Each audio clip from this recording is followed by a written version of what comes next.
You are now listening to Carly's Couch. I'm Carly. And I'm Lex. In this podcast, we discuss a wide array of topics about life and how to live your best life, whatever that looks like for you. Hope y'all enjoy. Hello, hello, hello. Thanks for joining us today for Carly's Couch. We have another great episode for you, something you're going to learn. And something that you need. If you have not, please leave us a review, 5 stars, of course. And if you want to leave some words, we love to read those and share. We haven't had a new one in a minute. You can also message us on any of our social medias. Let us know if there's a topic that you want us to talk about, if there's a guest we should have on, link us. And then you can also leave us a voicemail.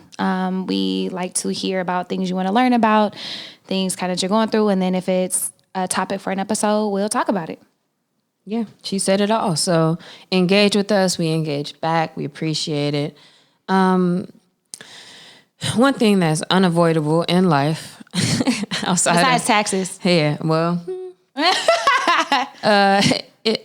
and a few other things is conflict. Dun, dun, dun. So today we are going to talk about, maybe I shouldn't say the importance of conflict, but how we can manage conflict and how we can deal with conflict, because it really is unavoidable. I mean, everybody is different. Personalities are different.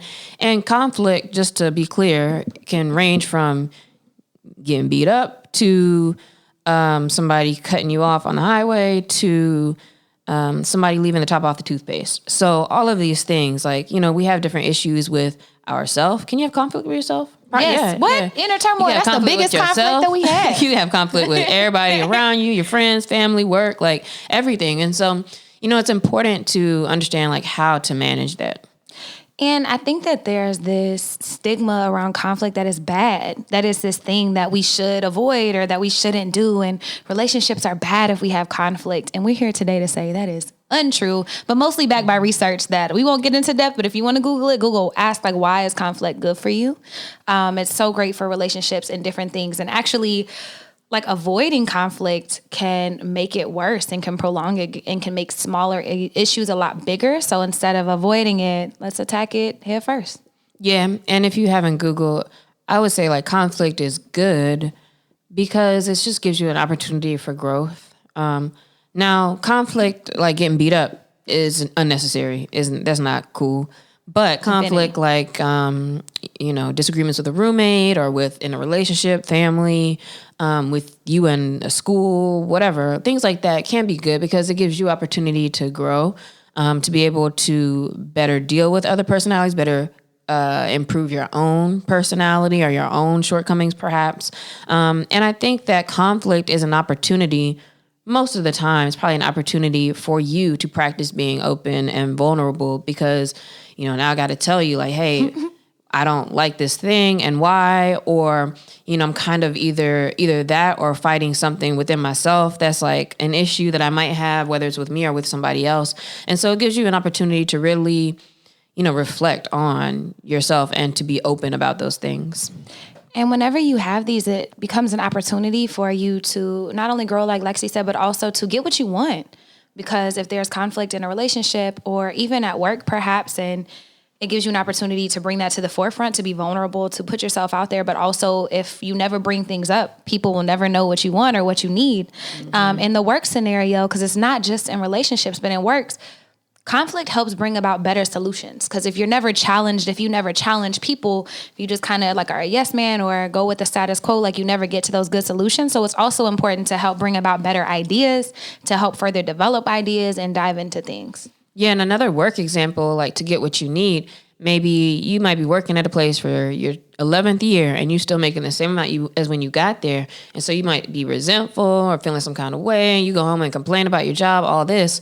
Whereas with that conflict like that, if you speak up, talk to the boss, maybe there's an opportunity to get what you need. And or if you don't, then be like, okay, you can make more of a decision and be in your own power to look for something else or try to figure out something else instead of just going with the flow and like feeling some kind of way forever. So to that point, like it is, I think if we frame it that way, like conflict is an opportunity to get what we want. Like if I'm asking you, yo, please start putting the top on the toothpaste. Now I can get what I want. Or if you don't, you can still now have that freedom to like figure out what you need to do.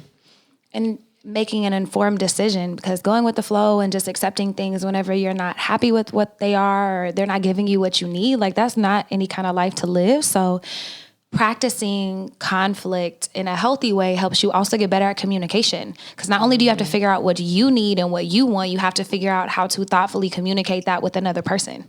I think it really is hard too, actually. It is hard. I didn't really realize, and it depends on the type of conflict, but I didn't really realize how much, I guess, of an avoider of conflict I would rather be than to talk about things, especially if I'm the one who's like, all right, this would uncover some stuff about me, or I have to accept something about myself for the conflict. So I kind of just rather act like, shoot, that didn't happen, or like that's in the past, or whatever.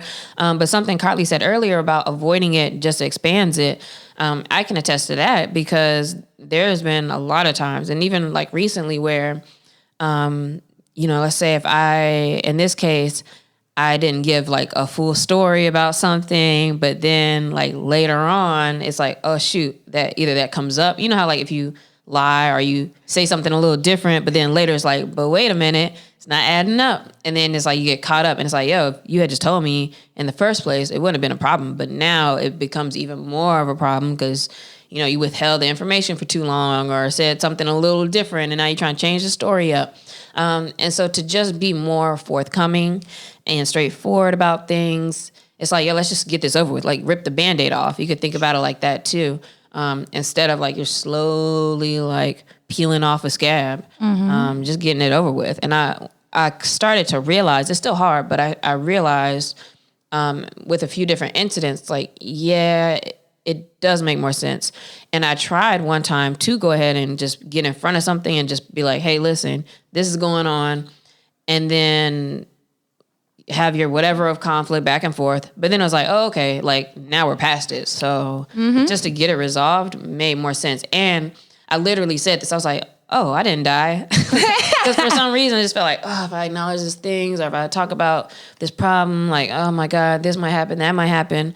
But then I didn't. Was like, oh, okay, like I should do this more often. Like try to do it more often instead of just being like, you know what, I don't want to have a talk. I don't want to acknowledge all these things. So I kind of just sweep it under the rug and act like it's not happening. But oftentimes when you do that, they become so much more difficult and overwhelming to deal with. So it's just like you said, ripping off the Band-Aid and facing the elephant in the room, no matter how uncomfortable, is always the best course of action. Recently, I actually have a story about work and why it's important. I was working with one of my friends, like really amazing person, doing great work. And both of us avoided a conflict that turned into now we just decided to not work together in that capacity because neither one of us wanted to bring it up because we were trying to preserve the other person's feelings, or we just, whatever happened in the situation. But by the time we actually brought it up, we realized like we were past it. Like we should have just talked about in the beginning, but we actually were just like, you know what, we're just better not working together, which kind of sucks. And if I look at it, I'm like, damn, I should have said something in the beginning. And I'm not a person to like go back like, man, I could change these things because everything happens for a reason. But I know for damn sure now moving forward in relationships, especially people I really care about, I'm going to make sure to say those things, because a lot of times you stunt opportunities for growth and vulnerability in relationships because you're scared of rejection, or you're scared of being vulnerable, and judgment. You don't want, judgment and these fears are valid. Most of the time they're rooted in real life experiences that we've had. But the reason why you won't do it is because you're scared. You can see what you're losing, but you can't see what you'll gain if you actually just confront them. And so, don't be like me. Be better than me. And then like what else happens though? Like when you avoid conflict. So in my case, for example, to avoid something, but then it come back way later and it's like, oh, you could have talked about it earlier in the past. It's like, all right, now you can have lack of trust. People looking at you like, oh man, I don't know, you're kind of shady, or I don't know if, or maybe how some people who can sometimes be like, are you okay? Are you okay? Are you okay? All the time. Because now it's like, if you're like, I'm fine or I'm good, then now they don't kind of believe what you're saying. Yeah. So I think you have a loss of trust and lack of openness that's really important. If this is like a friend or relationship that's important to you. And I already talked about like stunning growth in relationships. When you're not trusting the person, when you're not open, when you're not vulnerable, things can't grow. And that's including you. Like you can't grow whenever you're not open and vulnerable in these trusted situations. I think another important thing is like you never get what you want. if you never like bring things to the forefront and actually talk about them and be vulnerable, you never end up getting what you want. And then everybody kind of leaves feeling half fulfilled, which is what's the purpose? And also, I guess it's kind of weird too, because even though it's conflict and it's very uncomfortable, I think it's weird how like these uncomfortable things can be like relieving when you actually like talk about it and get it done. So it's better to have conflict, or at least have expressed yourself, even if you still, like Carly said, like we're still saying, hey, we're not gonna work together. But I feel like you feel better. It's like feels like a weight on your shoulders sometimes. Or have you ever felt like you you need to say something, or you're like, I don't, or sometimes when you feel like somebody might have a problem with you, but you're like, and you kind of hold it in, and it kind of weighs on you. And so it's so much more freeing to not have that resentment or hold grudges, and to not have your own like obsessive thoughts about what you think might be happening, and just to talk about stuff. Yeah, and a lot of times it's just anxiety. Like sometimes if you never bring things up, maybe they don't actually have an issue with you, but now you've created this whole story in your head. So now you're avoiding the phone calls. You're not going to see them. And it becomes this big thing where if you just confront it head on, they're actually like, nah, man, I was just having a bad week last week. And you're like, oh, damn, I thought it was about me. And so confronting it can also help you realize that it might not actually have anything to do with you. Yeah, sometimes you got conflict with your own self. What did, dang, who I just saw on Twitter this week that was like, they got beef with Beyonce or something, and everybody was like, damn, does Beyonce know, like, that she she does absolutely not know or care. I think she's living her life. I think she's good. So that's for sure. Like, don't have conflict just by yourself, and for no reason, you just making yourself kind of uncomfortable and upset, stressed out. Yeah, that's trash. But one way to better deal with conflict is really to look at yourself first and to understand your own conflict management style. Like I said, I kind of recognize, like, I'd rather just avoid things, act like it's not happening. But Carly and I, now it's like a year or two ago, we did a conflict resolution thing with some Navy personnel in San Diego. And it was so funny to do that because I was learning stuff the whole time too about all these different styles and different ways to like confront people if you know their style. And so we want to go through that because I think it's important to understand what each style is and the pros and cons. So as we go through them, try to figure out like, where do you fall within this? Absolutely. The first one, which I think is mine, is the collaborating style. And so in this conflict management style, problems are solved in ways in which an optimum result is provided for everybody that's involved. Both sides tend to get what they want, and negative feelings are minimized by working together. The pros of this are that it creates mutual trust, it helps to maintain positive relationships, and builds commitments between everybody involved. While the cons are it's very time consuming, a lot of energy consuming, and it just takes a lot to actually figure these things out and get in the trenches and work it out. I think one of the most important things to point out with the collaboration style is that it maintains positive relationships and it can take time. So we're going to kind of mention relationships, I think, a few times within this, because really also when you're in conflict, you have to kind of determine like, how important is this relationship? Because if somebody cuts me off and they hop out their car and like, hey, you want to fight? I might be like, man, whatever, skirt. And it doesn't matter. But if it's like your friend that you have to see again and you're like, oh man, like now it makes more sense to maybe talk about it. Like, hey, you didn't have your blinker on. Hey, you did this. And like, let's talk about it. And so it makes more sense depending on your relationship to do collaboration style, because time consuming, like you don't need to spend too much time trying to figure out a conflict with somebody that's like, hey, I want you to be well, but also vaya con Dios. So, it's not always worth it to do that. That's why that's a con, I guess. Absolutely. Even though you would think collaboration style is like, that's the number one style you should have. No, it's not necessary for everything. Yeah, so I'll have that with like the people that I love, people you got to see. It's like, we have to collaborate because I got to see you at work every day. The other style is competing style. This is more of an authoritarian approach, probably more of an approach of I need to be right and I need it my way and I want it my way. The pros are that it's goal-oriented and quick. So if it's like, listen, I need this laundry done and I need this laundry separated like this and done by 2:00, then that's what it is. And so typically people like that, they have a certain way that things should be done or that they want it done. And it may be intimidating because it's very clear, like, because this is exactly what we need. The cons to that, though, are, of course, that it may breed hostility. So, trying to tell people, hey, it has to be a way, is not always going to work out unless you're dealing with somebody who is going to be a little more submissive and be like, all right, whatever. I don't want to have conflicts. I'm just going to do it this way. Yeah, and that's not to say that this is a bad style, because there's a time and a place for each one of these. And so if you're the leader of a team and let's say you did a whole proposal and the client was like, this sucks, you come back and you're like, no, do it like this, fix this, do this, and I need to submit it by 3 p.m. That just is what it is. I think a lot of that probably happens in like consulting, like when you're thinking about that, doing pitches. Probably also it made me think about parenting a little bit, especially the examples that you use. Parents are like, nah, this gets done. There's no negotiations. It's this. So I think that there's a place for that one. The next one is avoiding style. And Lexi already talked about this a little bit, but it's non-confrontational. It's avoiding the conflict. Pros is it doesn't escalate the conflict and it kind of puts off whatever argument might happen or whatever fight or conflict, disagreement. It kind of puts that off so you don't have to think about that. But the cons is it leaves unaddressed problems, unresolved solutions, and unvoiced feelings and unvoiced needs and wants. And they always end up coming back up. Like the same stuff and maybe in different ways. And so it is important with, I think, avoiding style too. A lot of times what you're not trying to confront is like yourself. And like sometimes you might not be trying to confront that you care about something enough to want to do it, talk about it as well. Because that's vulnerability. Yeah, exactly. So this one's for the people who have difficulty with vulnerability, I think, because I think it's easier for me to be like, dang, Carly, you did this X, Y, Z. But when it's like I'm avoiding it, it's probably something more about myself. 100%. And I think that there's probably a place. Can you think of a positive place for like an avoidant conflict management style? Yeah, for the reasons of not wanting to escalate a conflict right now. So like, you know, if you're kind of about to argue and you're about to hop out and, you know, jump into an event or go somewhere or do something and it's like, and yeah, you know, all right, cool. Like whatever they're saying, like, all right, you got it, you know, and then maybe you need to come back to it. But sometimes you need to avoid it, I think, just to maybe not have a scene, not to get beat up, you know, whatever it might be. And just like, let me keep it moving. Harmonizing style. Let's see how this is different from collaborative style. Harmonizing style is giving in to maintain relationships. So you might be the person who's like, all right, I'm going to do the laundry exactly how you said.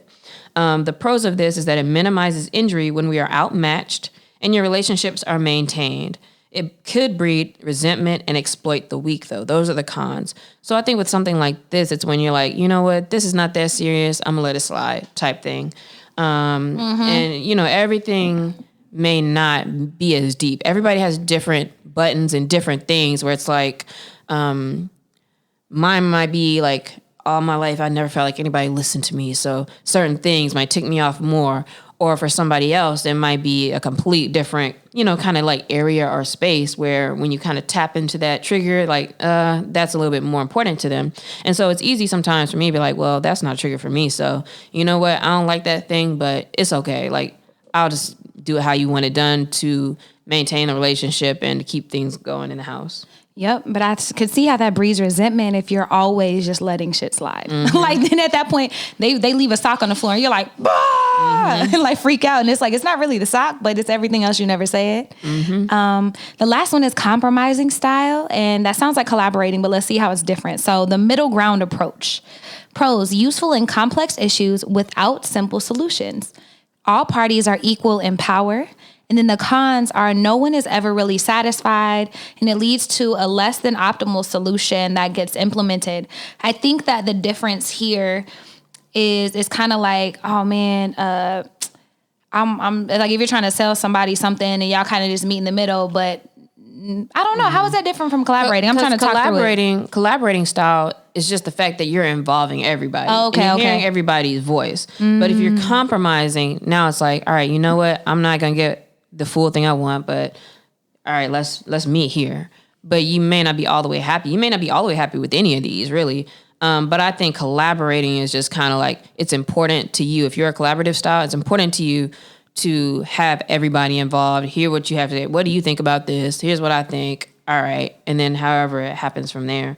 Middle ground is probably more so for the types of conflict where, you know, there's some things where it's like, you can say, hey, I want this, and they just either can't meet you there, or it's just not, it just might not happen, and you might have to give them a little grace or whatever else. So you might not be all the way satisfied, but perhaps you see the effort there, or perhaps it's like at least an acknowledgement of, I'm trying, or I can do X, Y, Z.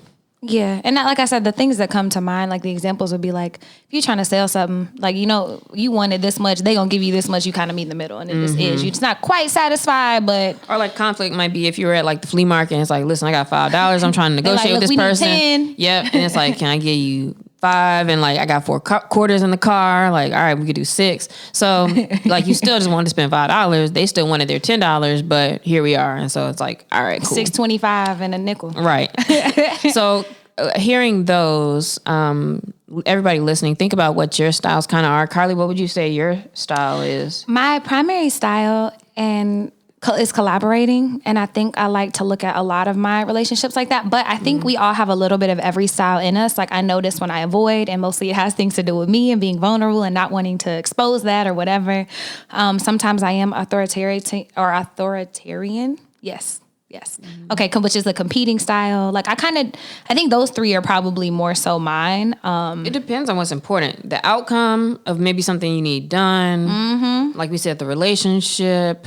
If it's work, like a client. Like sanity. So maybe it kind of depends on what's most important for the outcome.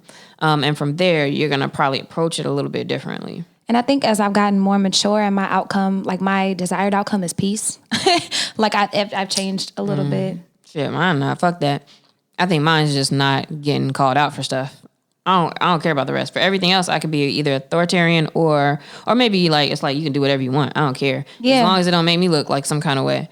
But when it's about me, then I'm out of here.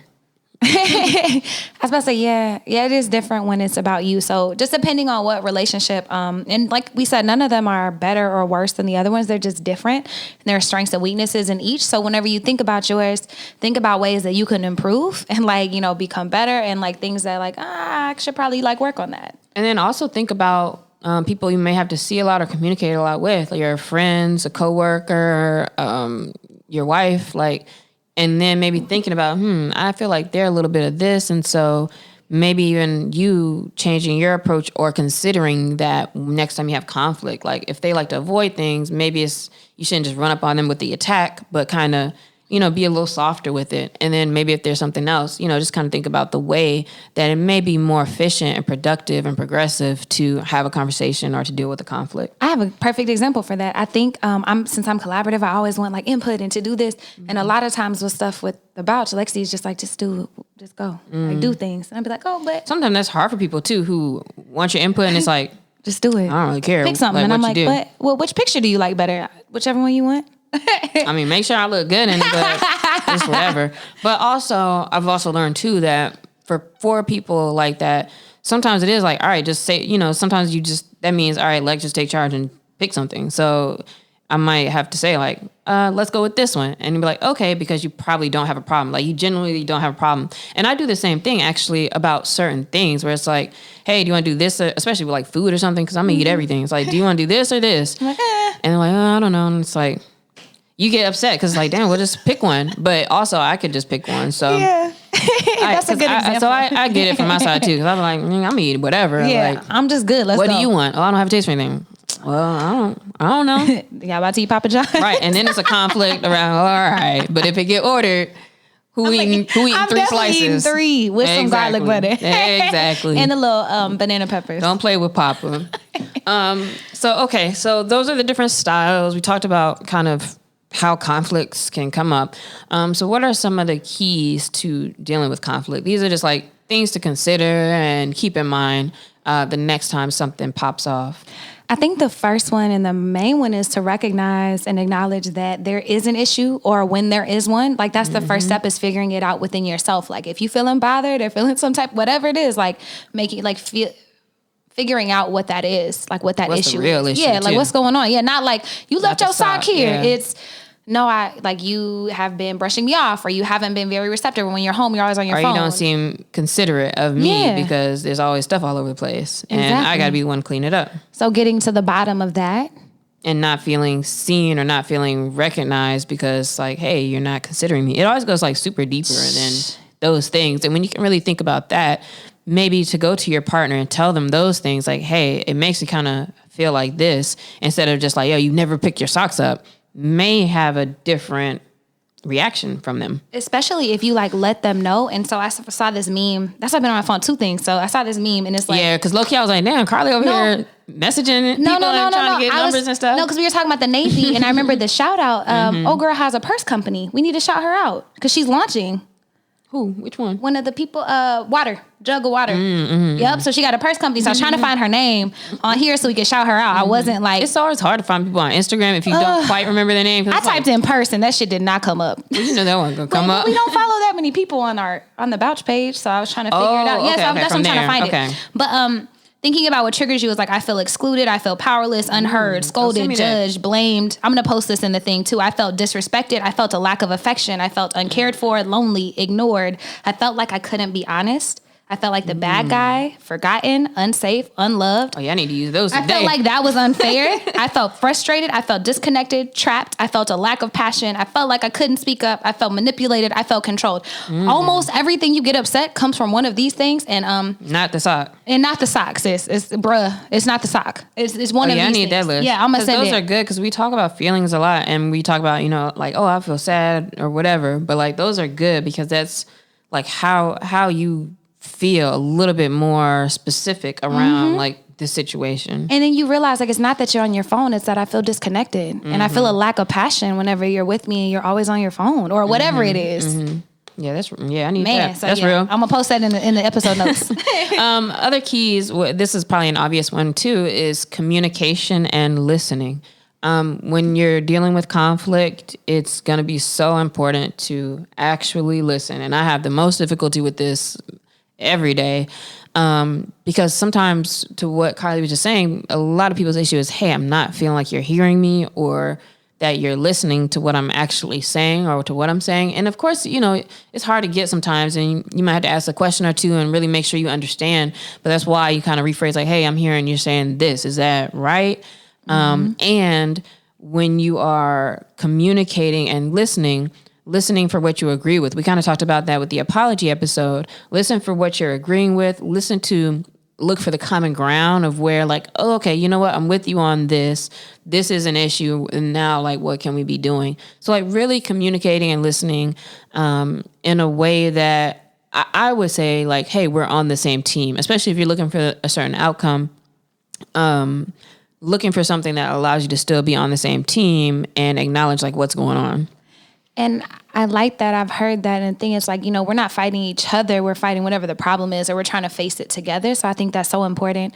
Also going into this, like knowing your own values, your own desires, and your own boundaries. So whenever you get down to the root of the problem, like I felt excluded or disconnected, like figuring out what it is that you need and knowing your boundaries and like recognizing the things that you really want, the things you're really focused on getting, and then the things that you can just let go, because not everything has to be a conflict. And also emotional control is a big part of this too. I was just arguing yesterday because he was like, well, I'm just passionate. And I'm like, all right, that's cool. But like now I have to kind of go through the extra step of being like, he's not being actually like angry or upset. Like he's doing this. Like you have to, if you really know a person or you're getting to know a person, you kind of have to start like hopping out of yourself for a second to process like, you know what, I know this is a thing for them or they do this. And it kind of helps you be maybe a little more, I don't know if empathetic is the right word here, but not be so reactive and not like yell or argue about like these top kind of hanging things or how it's delivered or whatever it may be. But like, again, kind of making sure you focus on the root of the problem, take deep breaths, try to keep it slow so you're not just saying the first thing or reacting. Or sometimes it's when we'll say something hurtful, like, it's because as soon as you get like a little attack, it's like, well, that's why your mama left you, or like, whatever. Like, and then when you start saying things like that, it's like, now you're doing too much because now you're trying to injure me. And so just take the time to like chill as you're communicating. Man, if I had $1 for every time someone told me like, calm down, I'm like, no, I'm not angry. I'm just passionate. If I had $1, boy, but that's me. I'd be like, yo, relax, calm down first. Like, I just be getting excited. Like, no, I'm not angry. It's like, but it feel like you're angry to me. So, but you also kind of have to recognize, like, even if, or like for me, like if I say things very sharply or something, and I had a friend who used to like say things real sharply to me, and it's like, I gotta remember, like, it's like not about the delivery, but also you have to understand, like, hey, if somebody's watching us, they probably would think like we were having like a heated argument.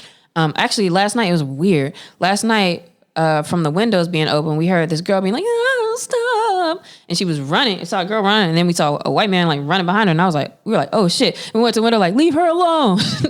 And the guy, he was, it's like he was chasing her.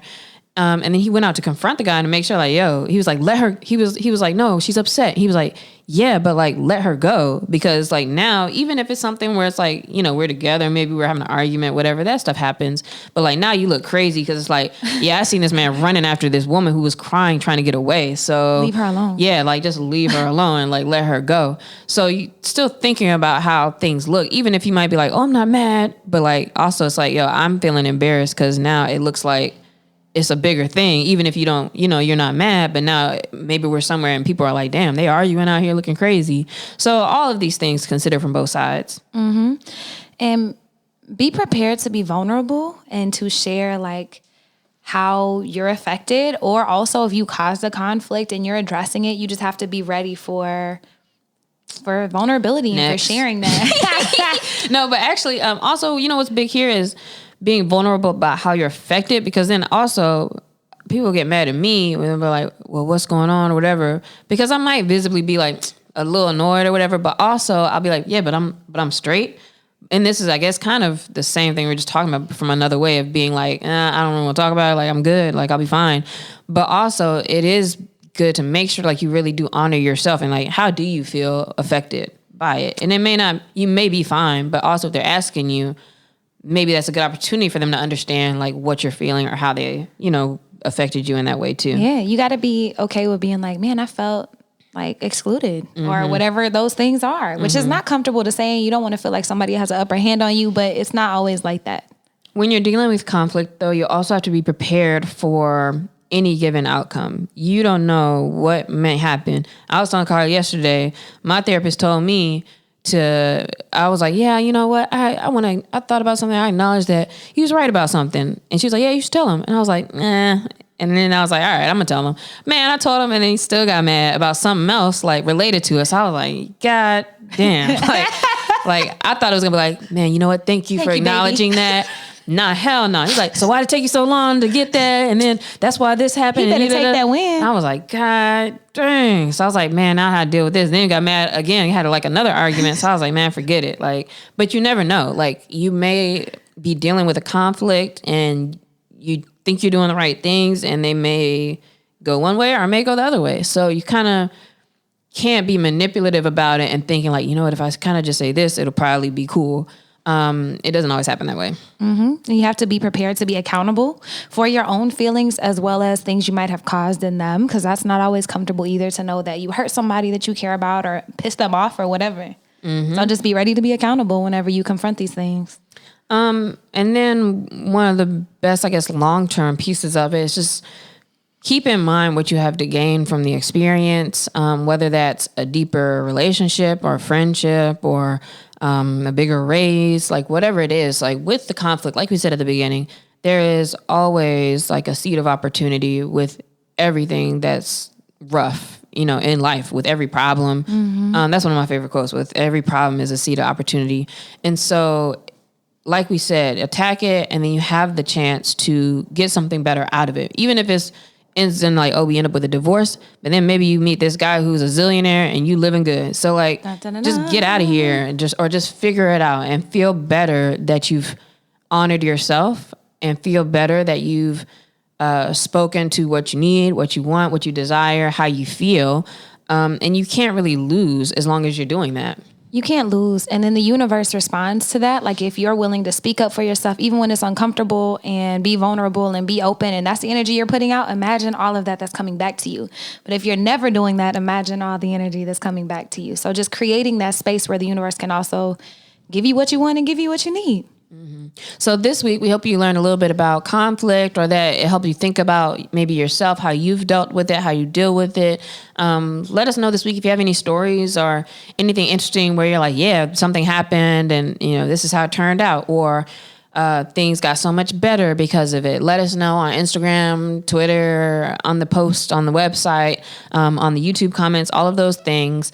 And also with this episode, so do we have the shout out for the... I'm gonna do it for the next one. Oh. I couldn't find it and I don't want to keep looking, so. All right. Well, also, y'all let us know if y'all ever are doing anything awesome that we can shout out, because we like to just, spread the word. If you have something opening or launching, or you passed the bar, whatever it might be, like that's pretty cool. You should be acknowledged. So let us know. And then our question of the week is, what's one new skill that you're interested in picking up?